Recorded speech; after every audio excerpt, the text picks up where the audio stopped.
Olá para você que me acompanha aqui no canal Meu Tio Cinéfilo, muito bem-vindo, muito bem-vinda a mais um conteúdo novo, uma nova trilha aí de conhecimento para você que me acompanha nesse momento aí que a gente está chegando pertinho ou cada vez mais perto da temporada de prêmios já do ano que vem, essa temporada que começa sempre no finalzinho do segundo semestre e é agora mesmo então que as coisas começam a pegar mais tração. E por isso os conteúdos aqui do canal também se intensificam nesse período. E antes da gente falar dos filmes do ano que vem, dos filmes que vão sacudir o Oscar do ano que vem, eu resolvi criar essa série especial de vídeos. Para quem está chegando agora no canal, já eu vou pedir para se inscrever, para deixar o joinha nesse vídeo, deixar o seu comentário e também, se for possível, vai ser muito bacana ter você como um membro desse canal. Clique no botão Seja Membro, que lá tem alguns planos aí que vão ajudar muito a gente a continuar produzindo conteúdo e conteúdo de qualidade sobre cinema, sobre temporada de premiações e também sobre o Oscar. E para você que já é espectador assíduo aqui, inscrito, meu muito obrigado. E é muito bacana sempre ter o feedback de vocês e saber que esses conteúdos estão agradando. E claro, como a gente está começando uma nova trilha aí de conteúdo, já deixe a sua opinião assim que terminar esse vídeo, assim que você terminar de assistir ou durante aí o papo, já deixe as suas impressões, as suas opiniões, que sempre vai ser muito gostoso. Eu sou o Felipe Aureliuk, para quem eventualmente ainda não me conhece, crítico de cinema, também produtor de cinema, um realizador aí com alguma bagagem aí já nas costas e que fundou esse projeto lá no ano de 2017, justamente para poder cobrir de uma forma mais intensa esse momento aí, né? Esse mundo tão maravilhoso das premiações de cinema. Maravilhoso por um lado, controverso por outro, mas é justamente por isso que a gente está aqui para poder debater tudo isso, tá certo, pessoal? Gente, o que é essa nova série que está começando nesse vídeo daqui? É uma série dedicada à lista que foi publicada pelo periódico The New York Times. O The New York Times é um dos jornais mais tradicionais da mídia internacional, né? É um dos veículos de comunicação mais conhecidos de todo o planeta, inclusive ele não circula apenas nos Estados Unidos, lá em Nova York, como em outros países. Durante muitos anos, inclusive, haviam gráficas que rodavam o The New York Times em outros países fora dos Estados Unidos, tamanha a importância desse periódico. E os críticos de cinema do The New York Times, né, ao longo aí dos tempos, sempre tiveram uma presença muito forte na construção da da percepção coletiva a respeito dessas obras, desses filmes. Então, é muito comum nós, pesquisadores, e eu me incluo também nesse meio, porque eu já fiz muitas pesquisas na internet, é muito comum a gente recorrer aos arquivos de periódicos da época para saber qual foi a percepção da época a respeito de um determinado filme, de uma determinada produção cinematográfica. E o The New York Times é uma das fontes mais confiáveis, primeiro porque ele cobriu praticamente todos os lançamentos aí ao longo de todo o início do século XX, que são os períodos mais difíceis de você encontrar, e segundo porque ainda tem muita coisa preservada, né? Praticamente toda a história do The New York Times está preservada e acessível. Então é sempre bacana a gente ter acesso. E o que eles fizeram? Agora, no ano de 2025, foi lançada uma lista com os 100 maiores / melhores filmes do século 21 até o momento.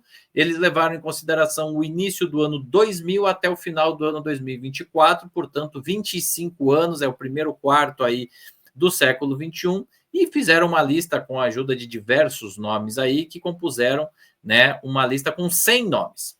A gente aqui no canal resolveu compilar os 20 primeiros da lista e fazer um debate, fazer uma conversa a respeito desses 20 títulos, sejam eles títulos que tiveram ou não o reconhecimento da academia, a maioria teve, pelo menos em indicações, mas independente disso, eu resolvi trazer essa lista para a gente debater e fazer até um panorama, né, desses filmes passados esses anos desde o seu lançamento.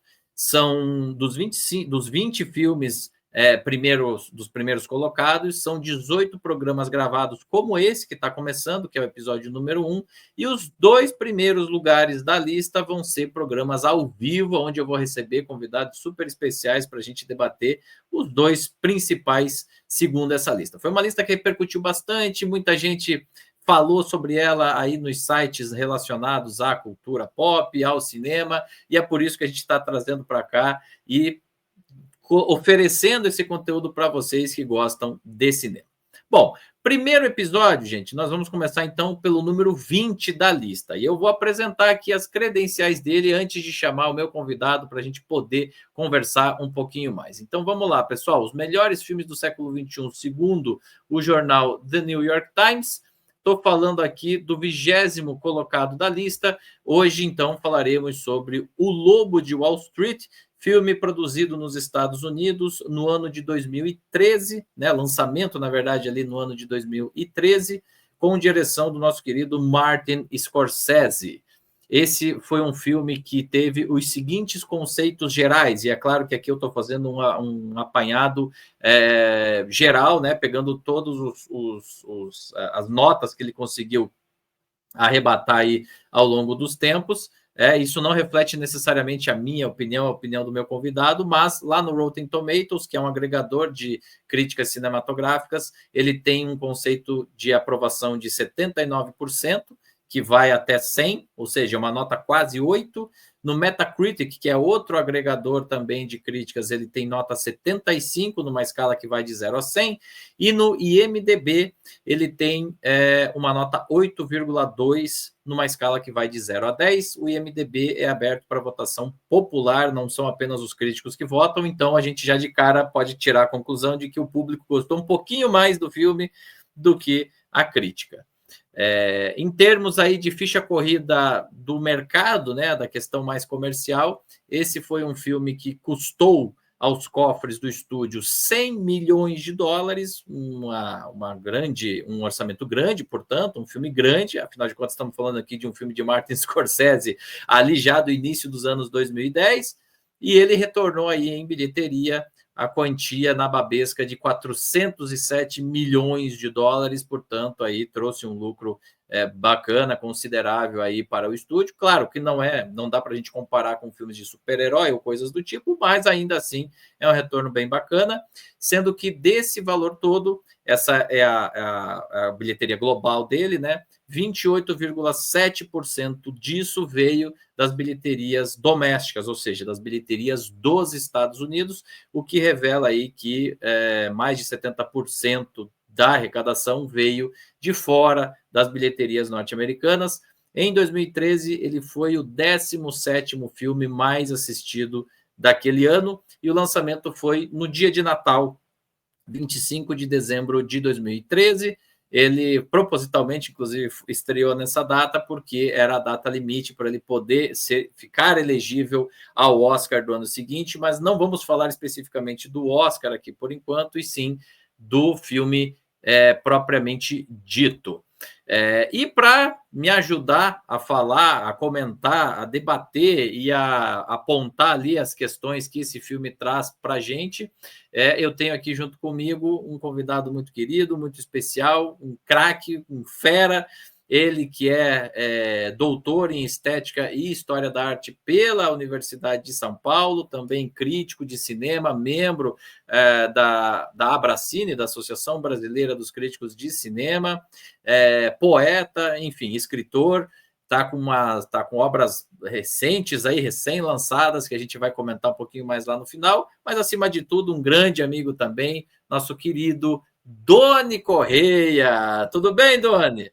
Fala, meu caro, bom dia, boa tarde, boa noite para quem está vendo a gente aí. Obrigado, Felipe, sempre um prazer poder estar aqui contigo conversando, não é?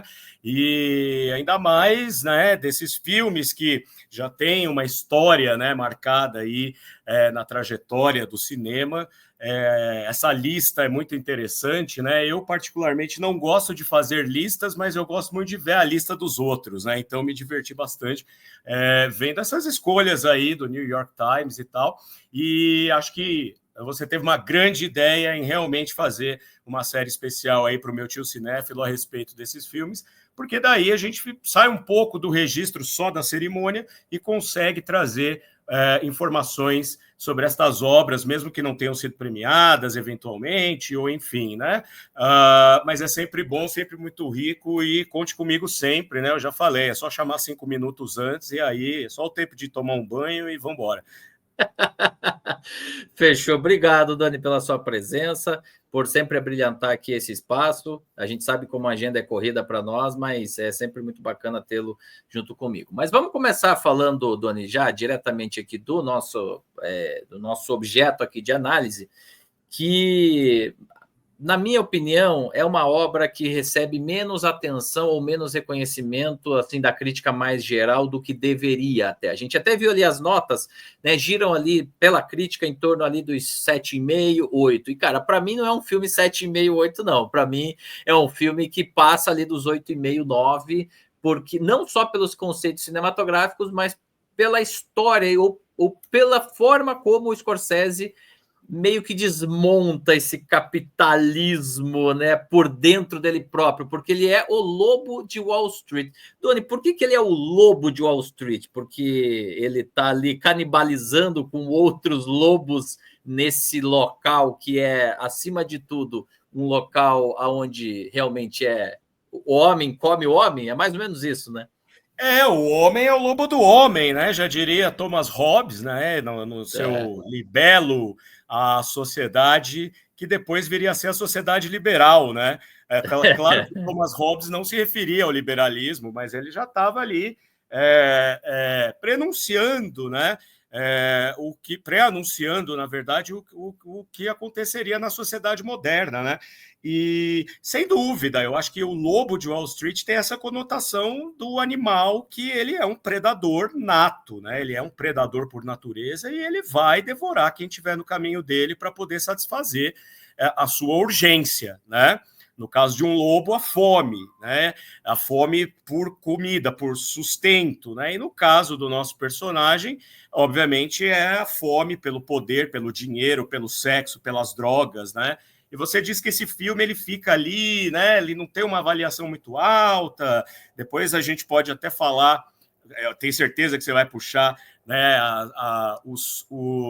as vitórias e derrotas na cerimônia do Oscar desse filme, né? Algumas derrotas que deixaram até muita gente de cabelo em pé, né? Pensando, o que aconteceu aqui, né? Pois é. Mas eu acho que é exatamente por causa disso, porque é um filme que ousa, né, tocar numa ferida que tem tudo a ver com o norte-americano rico, né? Quer dizer, para os bilionários de Wall Street, né, o mundo é um grande supermercado, meu cara, é um grande açougue, né? E uma grande balada, né? E isso, obviamente, que por um lado faz a crítica dessa esfera que está num âmbito muito acima de nós, réis mortais. A gente não pode esquecer que essa galera que sustenta a indústria cultural também, de certa forma, né? Exato. Quer dizer, não é só o poder econômico, existe aí por trás do poder econômico uma esfera que também investe na indústria cultural, no poder suave norte-americano, né?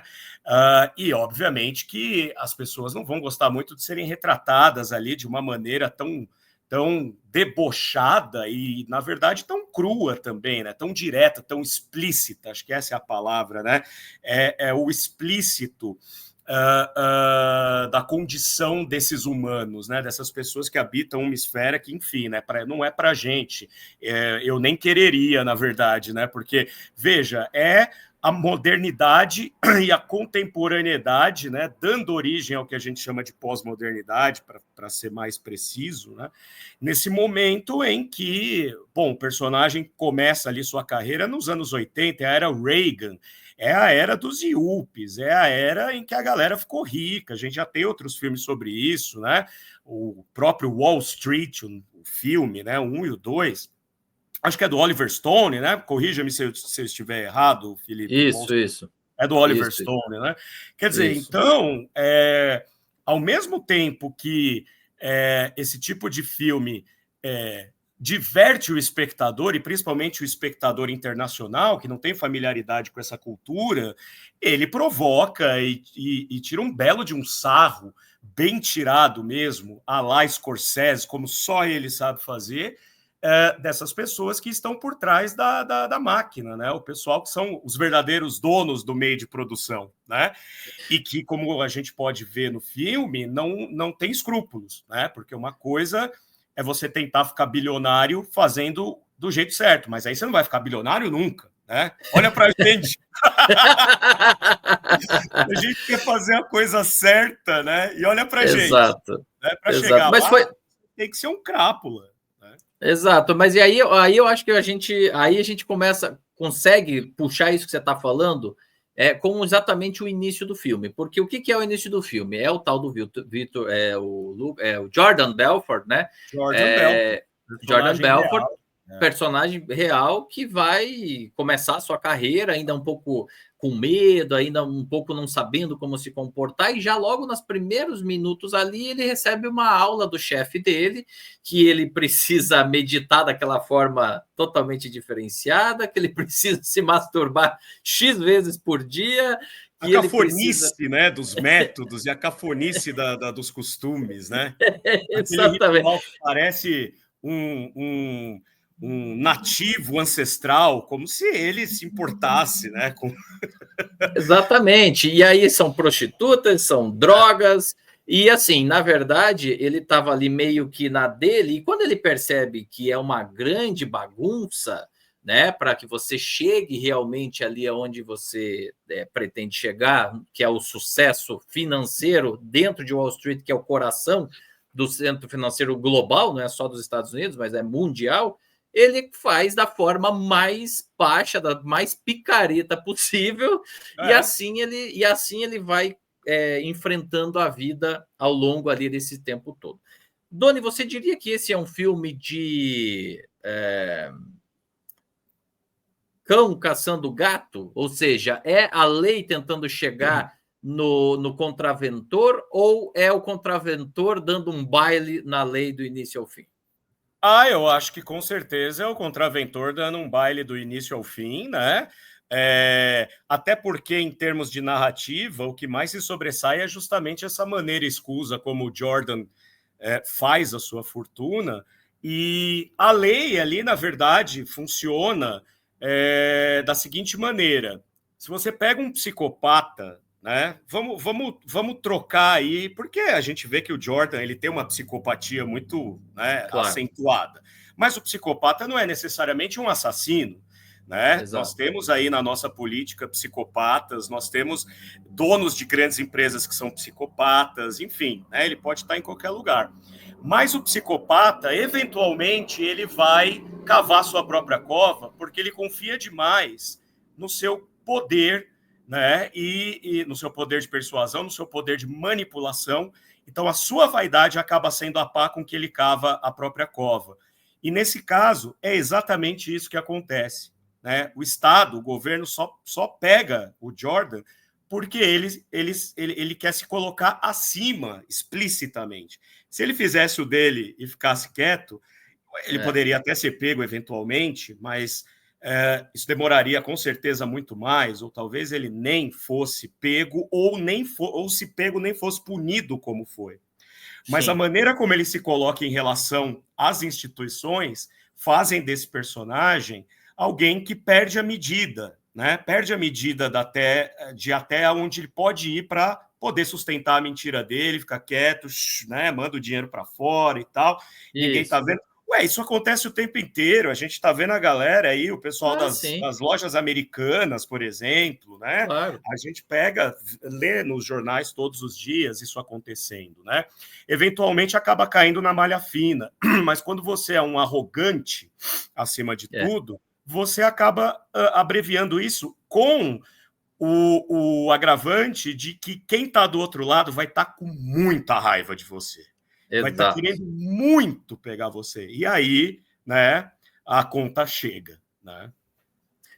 No fundo, Doni, o que o Jordan fez foi não entrar naquele clubinho, não aceitar fazer parte do clubinho. Ele queria ser o dono do clubinho de Wall Street. Exatamente. E tem isso também, né? Porque num ambiente onde lobo come lobo, né, ou cobra come cobra, você ainda tem inimigos não só do outro lado da lei, mas dentro da contravenção, né?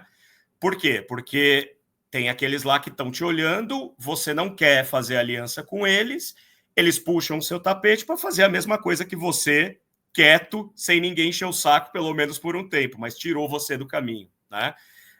Então, com certeza, tem isso também, né? E a gente sabe que a canibalização, né, o canibalismo metafórico dentro de Wall Street é muito grande, né? Aquelas pessoas que estão ali. Eu já trabalhei em financeira, antes de ser, né, alguém É dedicado. mesmo, Doni? Trabalhei numa financeira que fazia cobranças internacionais, inclusive. A gente ligava para os Olha Estados aí. Unidos aqui do Brasil. E Uhum. era uma coisa que não tinha, assim, não é 1% do que é a tal da financeira ali do Jordan, né? Claro. Mas entre o pessoal que trabalhava ali nas cobranças, a gente via isso, um puxando o tapete do outro, né? Puxaram o meu várias vezes. Eu, como não estava nem aí, aquilo era um emprego transitório para mim, só enquanto eu me Sim, ajeitava na área da cultura, eu estava mais sim. interessado, era garantir o meu dinheiro no final do mês, eu não estava interessado, né? Mas eu conheço pessoas ali de dentro que de fato foram para o mercado financeiro e foram para o mercado financeiro à custa de muita sacanagem, né? Sem dúvida. Então, enfim, né? Um modus operandi, né? Sem dúvida. Doni, vamos começar a olhar um pouquinho para os quesitos mais narrativos mesmo de direção, assim, do que é o filme, né, do ponto de vista do espectador. Você concorda comigo que a maneira como o Scorsese decidiu levar essa história, né, conduzir essa história, faz com que a gente, mesmo sabendo que o Jordan seja um crápula, um cara que não vale nada, mas no fundo a gente gosta dele, a gente se afeiçoa a essa figura? Ah, com certeza, né? Porque ele é muito carismático, né? Como todo bom É, psicopata, ele tem carisma, então ele vai te é, enredando. É claro que para a gente, como espectador, é mais tranquilo, porque a gente já sabe, né, que o personagem é um crápula, mas a forma como ele foi construído, como o Leonardo DiCaprio traz ele, é, não é que vira uma paródia, pelo contrário, esse filme ele não tem nada de paródia, mas ele deixa o personagem muito crível e muito humano. E a gente não pode esquecer, Felipe, que existe aí um componente que é o seguinte: por que a gente se afeiçoa a personagens que normalmente são vilões, né? Por que a gente gosta do Hannibal Lecter? Por que a gente gosta do Jason? Por que a gente gosta do Jordan? Porque a nossa psicologia traz isso em nós. Nós temos esse componente do mal, nós temos a sombra, como diria Jung, né? E a nossa sombra é horrorosa, e todo mundo tem. Não adianta falar assim, não, eu sou uma pessoa boa, eu não tenho nenhum sentimento ruim dentro de mim. Mentira. Todos nós temos sentimentos horrorosos que a gente não encara por medo, né? E que o Jung fala, a gente precisa olhar para a nossa sombra e integrá-la para a gente poder encontrar a nossa forma equilibrada, né? Reconhecendo que somos pessoas ruins muitas vezes e que tomamos atitudes que prejudicam os outros, mesmo sem querer, mas aí, né, a coisa já foi feita.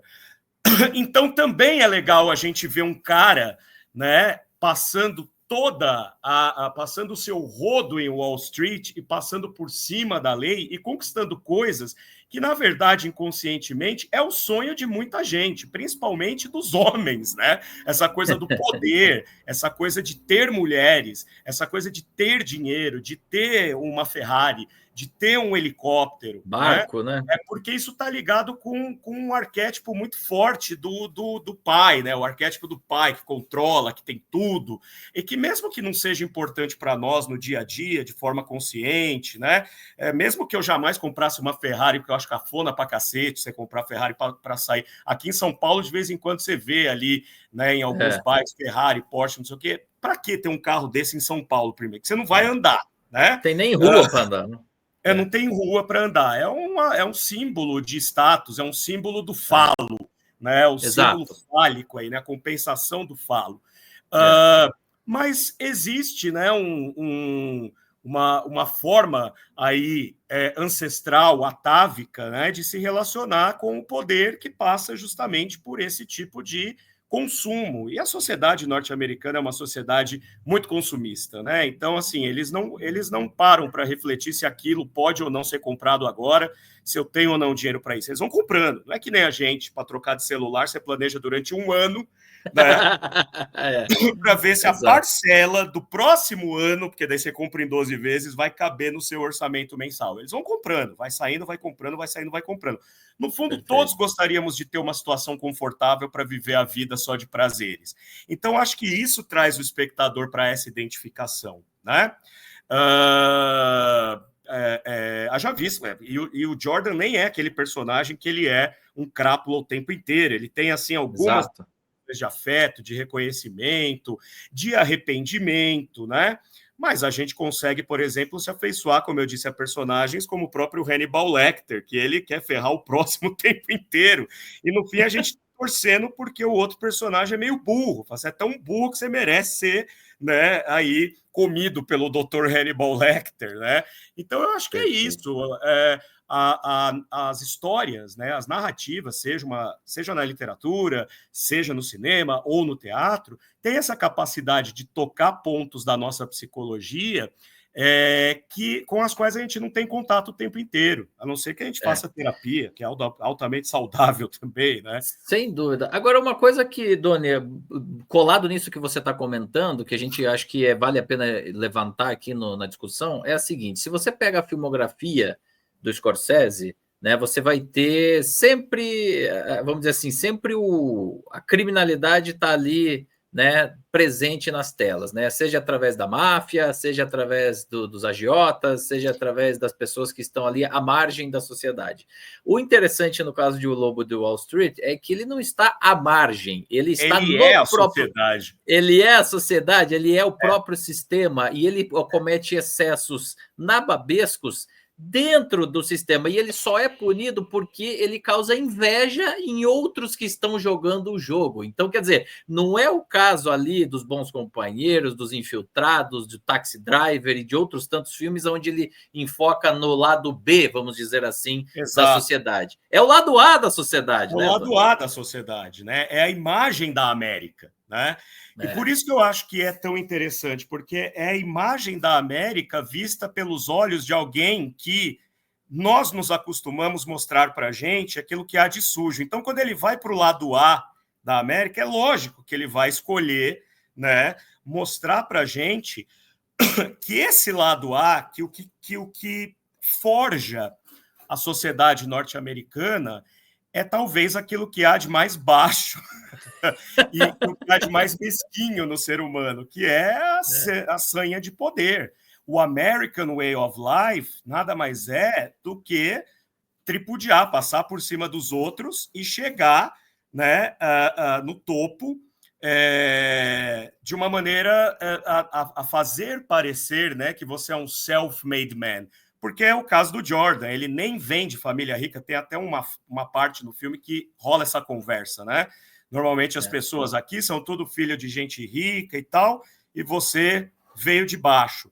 Então, os Estados Unidos vendem essa imagem há muito tempo, desde o final da Primeira Guerra Mundial, e aí se consolidando com esse discurso a partir da Segunda Guerra Mundial, que a América é a terra da promissão, né? Que o American Dream é capaz de transformar uma pessoa que veio do barro numa pessoa quase que dona, né, do mundo.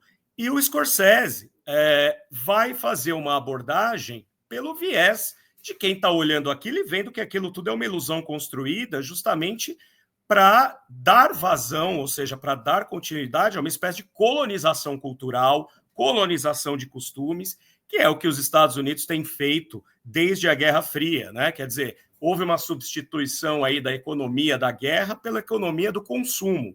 E a economia do consumo requer a imagem do homem rico, a imagem do homem capaz de comprar o mundo, né? Quer dizer, o mundo está ali a um cartão de crédito de distância de você, né?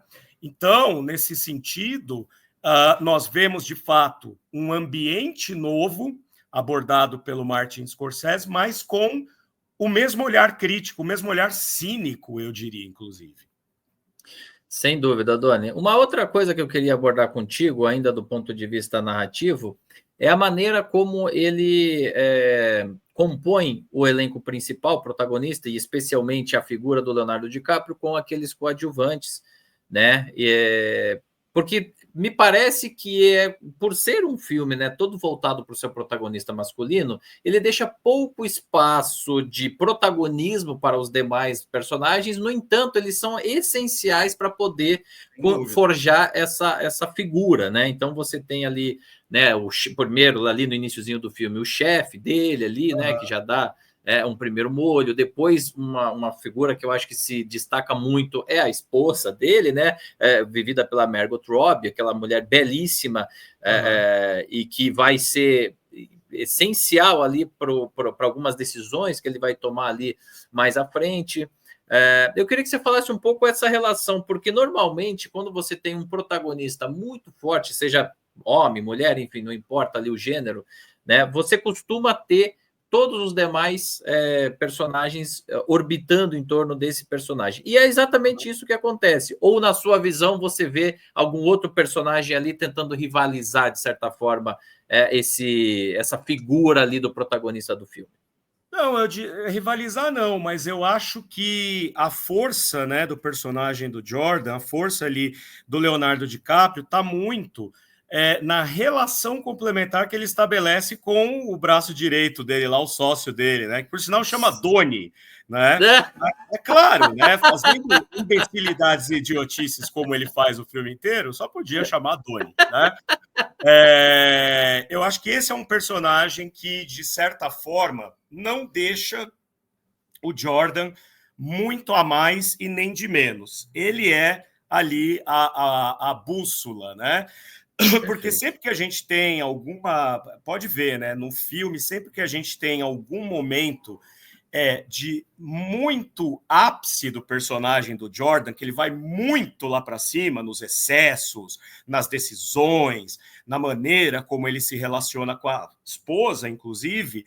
Em seguida, a gente tem a entrada do Doni, que, de certa forma, equilibra isso, né? Que vem com aquela espécie de patetice, que ele quer fazer o negócio certo, né? Quer dizer, ele quer fazer a coisa errada, ele quer fazer direito a coisa errada, né? Ele quer que o golpe seja muito bem feito, mas ele se atrapalha todo, e ao mesmo tempo dá a deixa para o próximo passo que o Jordan vai tomar. Então eu acho esse personagem muito interessante.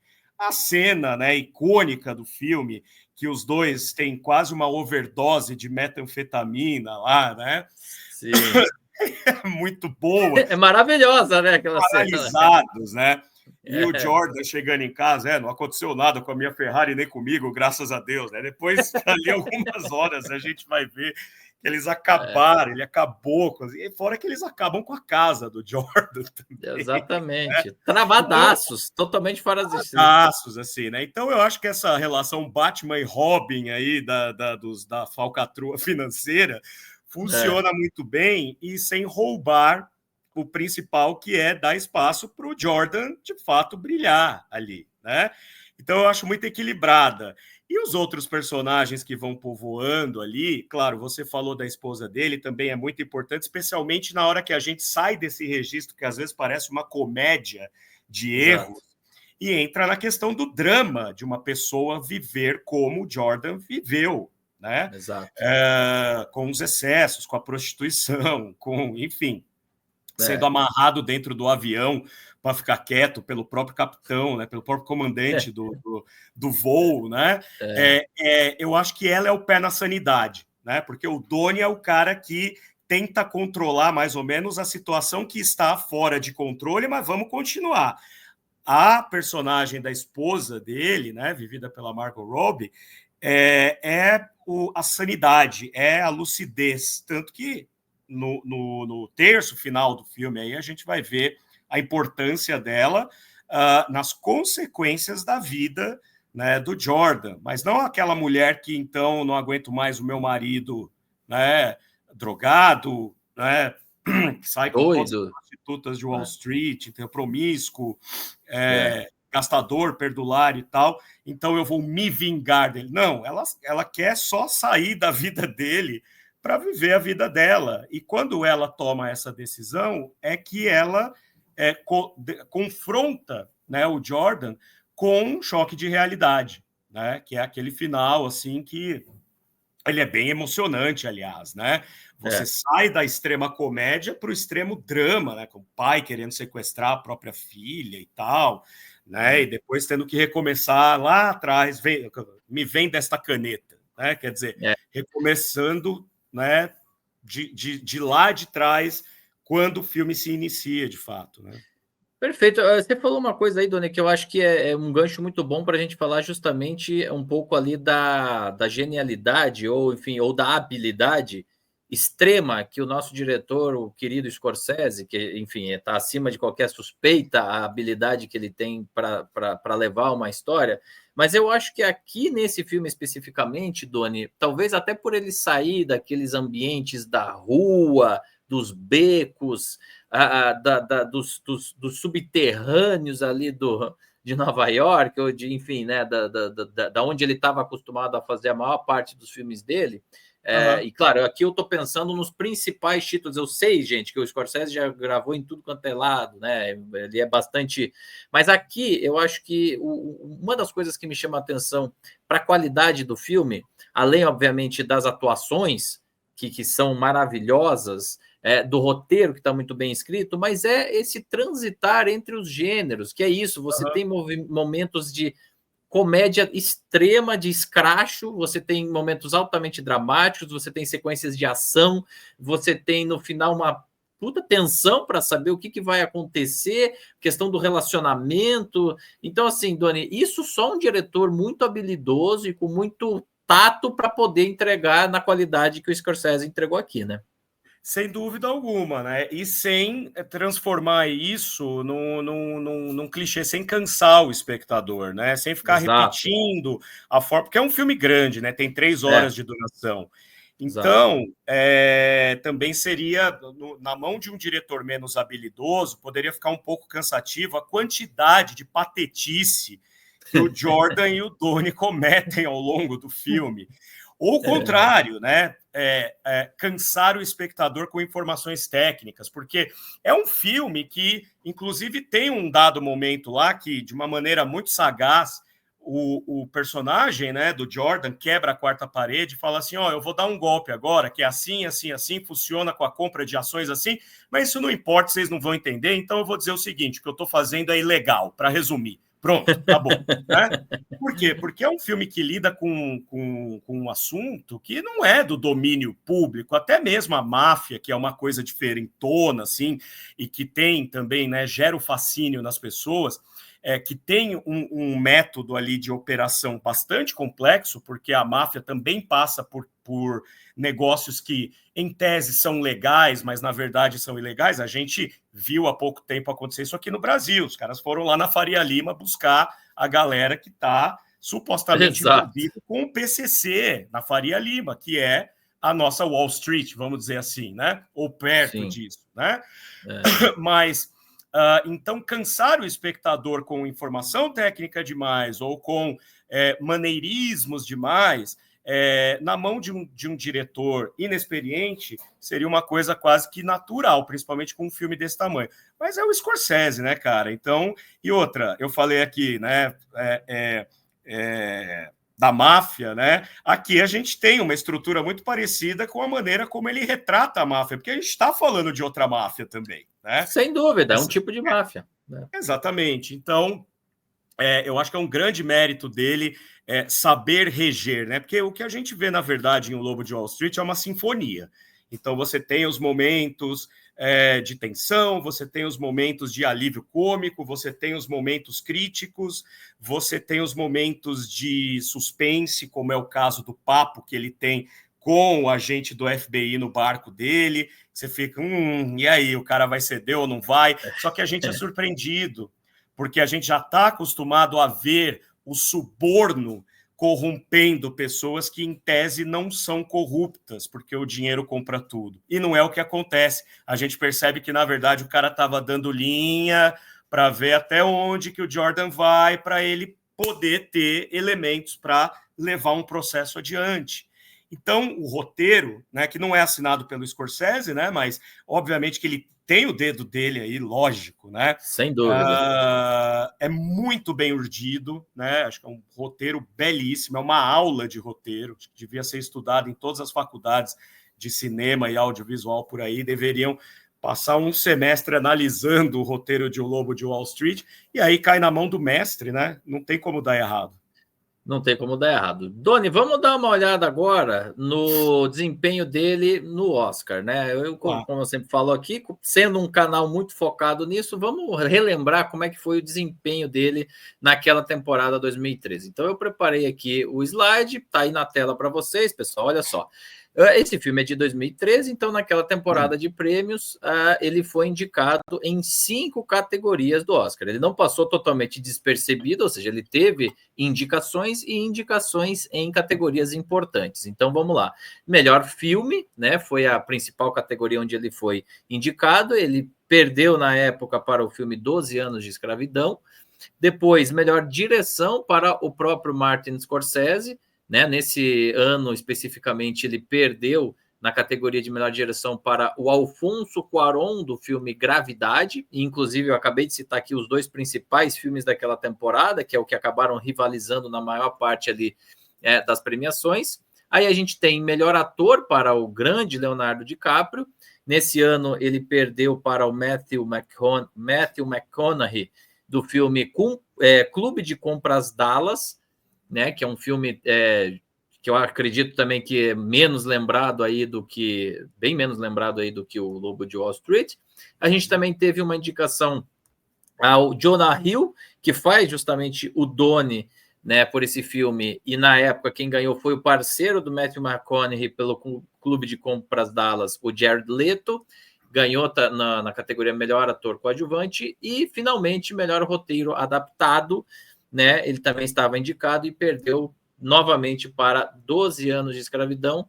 Quem escreveu o roteiro de Lobo de Wall Street foi o Terence Winter. Então, assim, são categorias importantes, categorias relevantes, né? São categorias aí que a gente sempre costuma dizer, né? Nobres aí da premiação, e essa foto, inclusive, é daquela temporada, né? O filme em si não ganhou nenhuma categoria, mas foi lembrado aí. O que eu acho, Doni, aí, eu acho que dá para a gente fatiar algumas coisas, né? Fazer algumas considerações a respeito dessa performance. Bom, primeiro, o Scorsese nunca foi o mais queridinho da academia, por mais incrível que isso possa parecer, mas a gente sabe que o Scorsese... Pelo contrário, né? A academia tem uma rixa pessoal com ele, não é possível. Né? Exatamente. Porque cá entre nós, assim, Doni, eu lembro, eu já cobria, né? Já fazia cobertura, já acompanhava, eu lembro de ver esses filmes todos no cinema, inclusive, o Lobo de Wall Street foi um deles e me impressionou demais, cara. E eu acho que, você vê, a gente está aqui hoje, de 2013 para 2025, 12 anos depois, a gente está relembrando sobre esse filme. E o 12 Anos de Escravidão é um bom filme? Sim, é um bom filme, porém ele não tem essa atemporalidade que o Lobo de Wall Street tem. Em relação ao Leonardo DiCaprio, então, Doni, eu assim, dispensa comentários. Eu acho assim que o que ele faz nesse filme é uma coisa absurda, né? Mas eu queria ouvir um pouquinho de você. Que a academia esnobou bastante, né? Esnobou bastante antes de premiar, Antes de premiar, eu acho o seguinte, né? Aqui eles perderam time, né? Porque depois ele vai ganhar no ano seguinte, já foi logo no ano seguinte, não foi? Ou 2 anos depois, pelo filme do Inharrito lá. Exatamente. Ele ganha, na verdade, são 2 anos depois, o Regresso, né? Que foi em 2015. Eu acho um filme muito inferior, uma atuação do Leonardo DiCaprio inferior ao Lobo de Wall Street, né? Ali, o Regresso, o Inharito está repisando velhas fórmulas, né? E é um momento que eu acho que é meio fraco dele, assim, né? Mas o Leonardo DiCaprio também muito esnobado. Eu acho que o prêmio que ele ganha por O Regresso é meio que um desagravo, porque ficou muito na cara que né, o Lobo de Wall Street foi o ápice, né, do talento dele, da entrega dele. É um papel de entrega aquilo ali, né? Ele vai do 0 a 100 em segundos e você não vê caricatura, você vê um Jordan de verdade, né? E consegue ver muitos Jordans que eventualmente a gente vê pela mídia, ou que nem eu disse no meu caso, que trabalhei com financeira, conhece pessoalmente, né? Quem trabalha em banco também sabe como é que é. Então, acho que é o ápice dele ali, né? Sem dúvida, inclusive ele ganhou nesse mesmo ano, o próprio Leonardo DiCaprio, ele ganhou o Globo de Ouro lá, né, de melhor ator, se bem que o Globo de Ouro é aquela coisa meio doida, porque ele ganhou como se fosse um filme de comédia ou musical, e não dá para levar em conta que esse filme seria nem um musical de jeito nenhum, e comédia também, ele tem momentos, né? Mas não é uma comédia. Mas em compensação, Doni, ele teve uma performance boa em outros prêmios de uma forma geral. Como eu falei, naquela temporada estava muito polarizado entre Gravidade, do Cuarón, e o 12 Anos de Escravidão, mas ele entrou ali na lista do American Film Institute, ele foi um dos 10 maiores na maior parte das listas desses periódicos. Então, assim, é o tipo do filme que não ganhou muita coisa, mas ele estava sempre ali disputando, sempre estava ali nos corações e mentes ali da crítica, enfim, do público de uma forma geral. E como a gente viu lá no início, Doni, né, desse programa, o público costuma conferir uma nota até melhor do que a crítica para esse filme, né? Você tem algum palpite do porquê será que o público gosta um pouquinho mais do que a crítica? Eu acho que tem a ver um pouco... Bom, a crítica, né, obviamente, vai oscilar entre aquilo que eu disse, né? Alguns vão ver isso como um ataque às instituições norte-americanas, né? A tradição norte-americana do self-made man, do consumismo, mas o público quer uma boa diversão, né? E o que o filme entrega é uma boa diversão, né? Na época eu não cheguei a ver esse filme no cinema, mas eu imagino que devia ser, de fato, né, uma grande diversão ver na tela grande, tal, o Lobo de Wall Street, os momentos, né, a maneira como a gente é conduzido pela história. Então o espectador, o leigo, né, aquele que está lá para se divertir, ele vai sair do cinema bastante regozijado aí com a experiência, né? Porque é um filme do tipo cinemão, se a gente pensar, né? No fim das contas, o pretexto, né, do filme, que é contar a história de alguém que sai do nada, chega ao topo do mundo e desaba de lá para ter que começar tudo de novo, acaba se diluindo na maneira como a história é contada, na maneira como os personagens se desenvolvem, no elenco escalado para os personagens e como eles desempenham esses papéis, né? Então, enquanto diversão, o filme ele é infalível, né? Tá procurando diversão, vai ver o Lobo de Wall Street porque vai se divertir muito. Agora, o crítico ele vai sempre analisar outras coisas, ele vai colocar o filme em perspectiva na carreira do próprio Scorsese, ele vai pensar a maneira como o filme trata o assunto que se propõe discutir.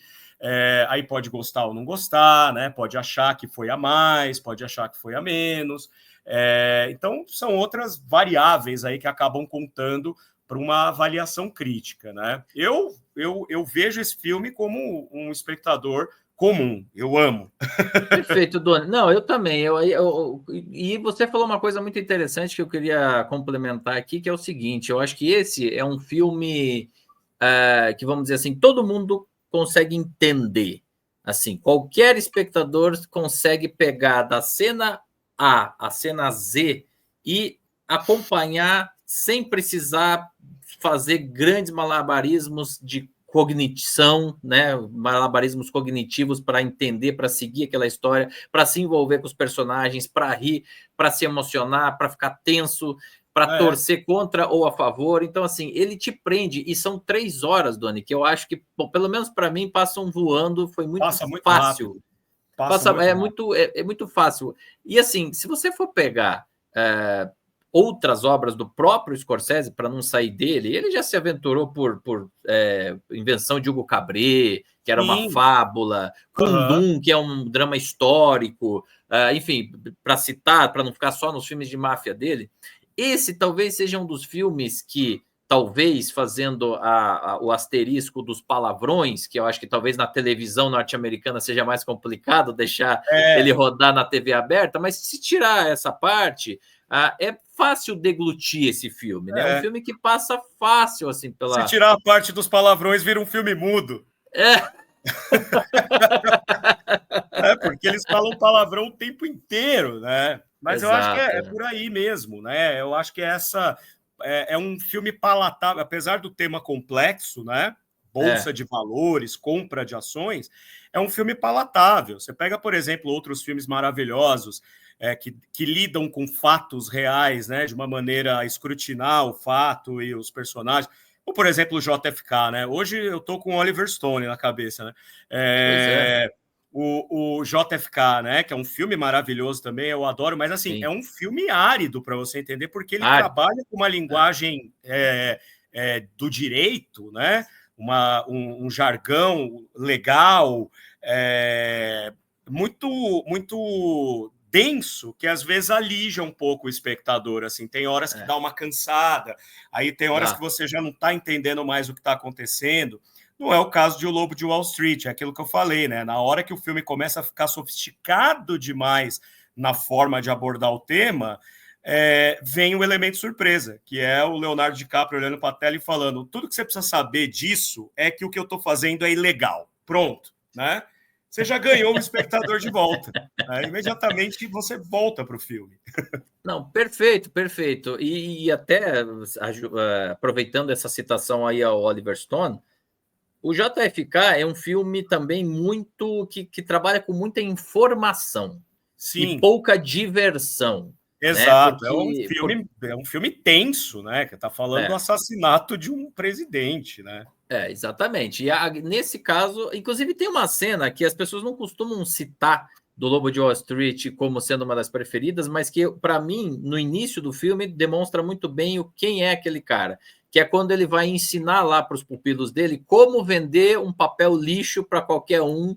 E ele liga lá para um rapaz lá, não sei se eu compro, não, mas vai ser assim, você vai ganhar isso, tá, não sei o que, enquanto isso ele vai fazendo aqueles gestuais do tipo assim, tô F, o cara que tá aqui atendendo esse telefone. Cara, para mim aquela cena é tão boa quanto várias das outras que são reconhecidas, porque ali você pega, em uma cena você resume, se aquilo fosse um curta-metragem, seria, olha só, isso aqui é o curta do Lobo de Wall Street, do que é ele.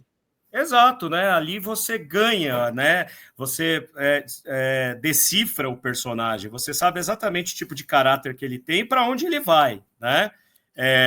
E aquilo é normal também dentro de uma instituição financeira, viu? Você está falando aqui com o cliente, né? Levando ele na lábia e aí está fazendo gestos, né? Nem sempre muito, né, republicanos, digamos assim, para as pessoas que estão ali em volta vendo o seu desempenho e tal, né? Então, você tem toda a razão, né? E olha que interessante, também mostra, né, a questão por outro lado, mostra o quão entregue ele está a um propósito, porque ele meio que começa do zero, né? A hora que a empresa que ele está corta os funcionários, ele escolhe uma financeira de esquina que vende ações a centavos. E ele fala, bom, né, eu vou virar rei dessa galera, né, e é o que acontece, né? Então, de fato, aquilo ali é o resumo, né, do filme. Aquele ambiente, aquela cena, resume muito bem, com certeza. Perfeito. Até porque depois, quando ele vira bilionário, aí muda completamente o padrão de vida. Aí entra a questão do casamento, das traições, enfim, vem muito mais coisa da perseguição. Perseguição não, né? Da tentativa do FBI de pegar esse cara e aquela coisa toda. Exato. Tony, vamos lá. Indo já um pouco para a conclusão, porque acredite ou não, a gente já está há quase uma hora conversando. Pois é. Como é que você enxerga, então, hoje, tá? Isso é uma pergunta que eu vou fazer em todos os episódios para todos os convidados, mas eu acho que é importante a gente tentar entender, assim como eu faço nos debates do meu tio cinéfilo em relação às premiações passadas. Por que será que esses filmes se sobressaíram? Por que esses foram indicados? Por que aquele lá ganhou? É importante a gente tentar fazer um exercício aqui intelectual para entender por que esse filme ficou ali no top 20 do século XXI até o momento. O que você acha que aconteceu ali no caso ali de quem fez a lista para eleger, para colocar ele nessa posição que é tão incrível, né? Afinal de contas, a gente já tem um quarto de século, muitos filmes lançados, você ser um dos 20 maiores não é pouca coisa. Por que você acha que o Lobo de Wall Street está nessa lista? Olha só, eu acho, aí são meros palpites, né? Mas assim, claro. Toda obra de arte, Felipe, na verdade, é filha do seu tempo, né? Isso quem disse não sou eu, né? Quem disse não fui eu foi o Vassily Kandinsky, pintor, né? Falou isso em 1911. Toda obra de arte vai ser filha do seu tempo. Esse filme é de 2010, né? Se a gente olhar... 2013. Desculpa. Se a gente olhar 2010, 2013, se a gente olhar ali na história próxima, história norte-americana, história mundial ali próxima, quando esse filme foi realizado, os Estados Unidos vinham de uma grande, quase, né, uma crise financeira quase tão perigosa, digamos assim, né, para toda a estrutura da sociedade norte-americana, como foi o crash da Bolsa de 29. Mas em 2008, né, houve uma crise ali, também o Wall Street, né, que escancarou muito escândalo, escancarou muita negociata, escancarou muito trambique, maracutaia, etc. Isso foi altamente prejudicial justamente para o moral, né, do norte-americano, né, quer dizer, os norte-americanos têm essa coisa de serem os super-heróis, né, do Destino Manifesto, dos escolhidos por Deus e tal. Então, tem esse contexto contemporâneo ali, muito próximo, né, 2008 para 2013 e tal, então tá meio ali, né? Por outro lado, quando a gente chega nessa lista, nessa votação, a gente olha para os Estados Unidos em vias de um colapso do Império Norte-Americano também, né? Exato. Um império que foi construído à custa também de muita negociata financeira, né? Sem De muito dúvida. sangue, muita guerra, mas tudo, na verdade, vai afunilar no mercado financeiro, né?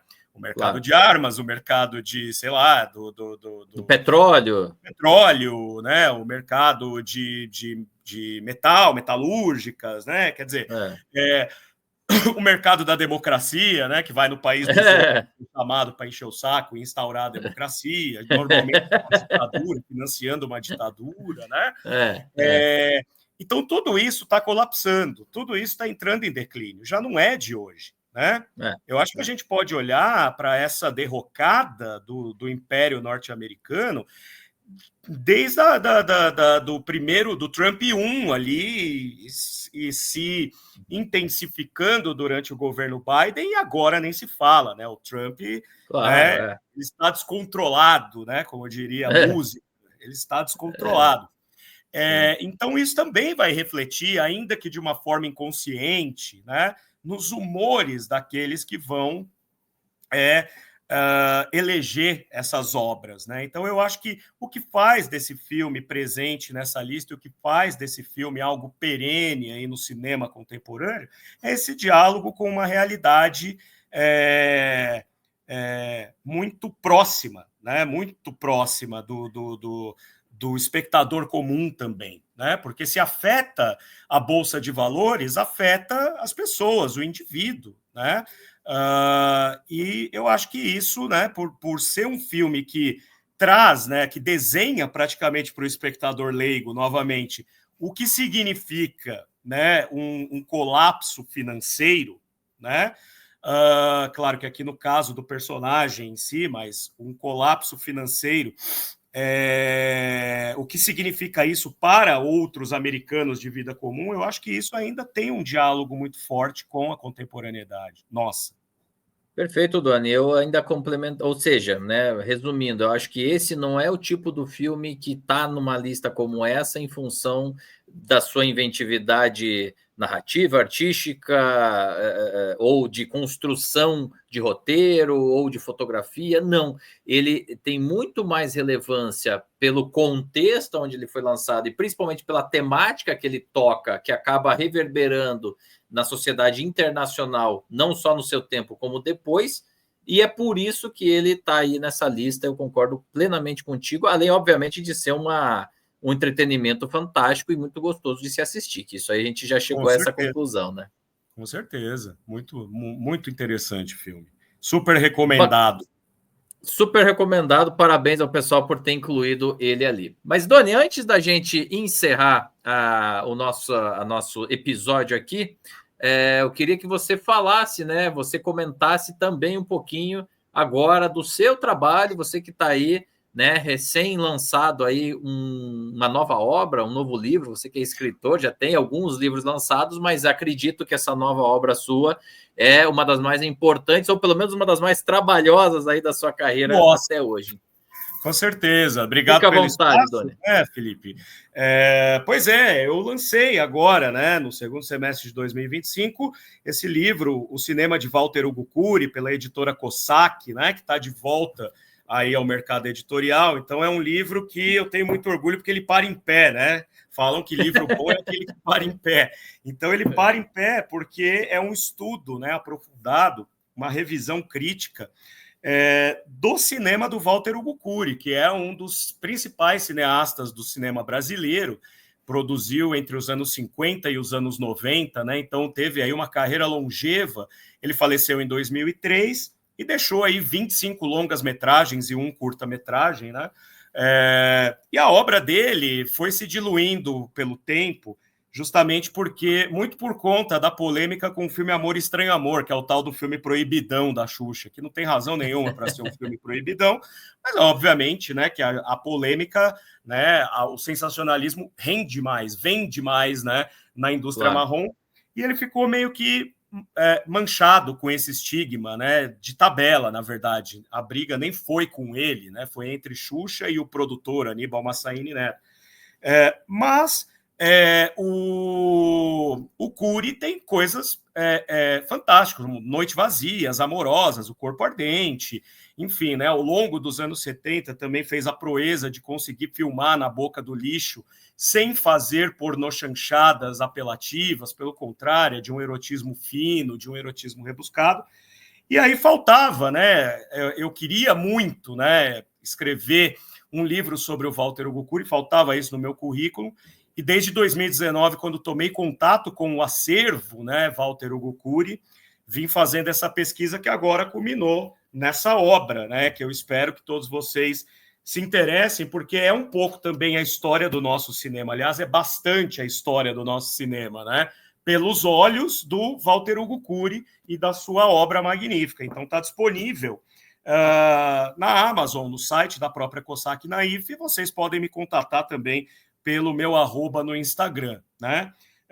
Como o Felipe falou, é um livro que deu trabalho, então foram 6 anos escrevendo, preparando, correndo atrás de editora, correndo atrás dos toques finais, corrigindo coisas. Então é um trabalho para o qual eu realmente entreguei-me, né, de corpo e alma aí, e eu espero que quem tomar contato com esse livro goste, né? O Felipe tem o dele aí, né? E eu espero que tenha gostado, também esteja gostando, enfim.